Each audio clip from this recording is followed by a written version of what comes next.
Peggy 16.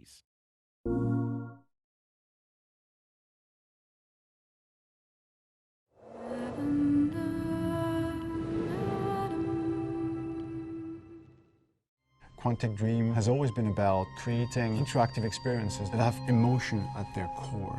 It's about telling the story of characters and giving the player the possibility, through their actions, to change the way the story unfolds. When I write my script, I have an idea of how I want the story to be played.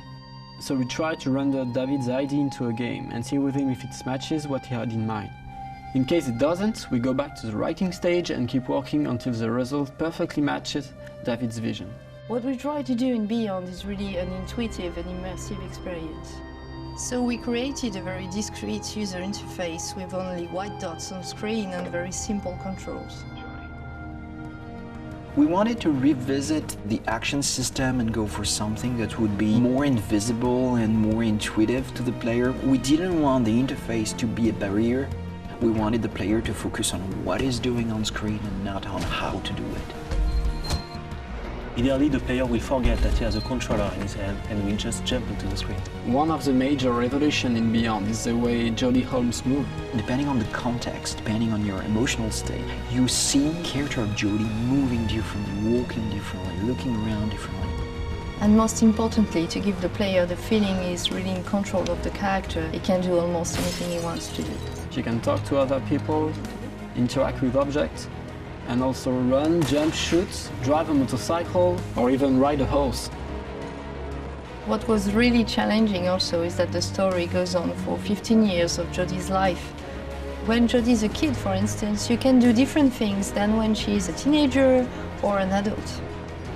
Giving this much animation to a character, it's really new. It has never been done to that extent, and it really makes the character come alive like never before. We wanted to have these new mechanics with Aiden. I wanted to give this feeling of flying around and going through matter and through worlds. So we started making some research on how ghosts would move or even a fish would swim underwater. We thought that using orbs is an interesting approach. It would give us this physicality that we need to interact with matter. It became really something natural to assign them to the two analog sticks and have to play with them, to focus them, or on the opposite, to split them apart. During the process of this production, we made what we call user tests. You just watch people playing and you see where they succeed, where they fail. If a player don't get it right, it's only our fault. So we work very hard to be able to correct it and give the best experience possible.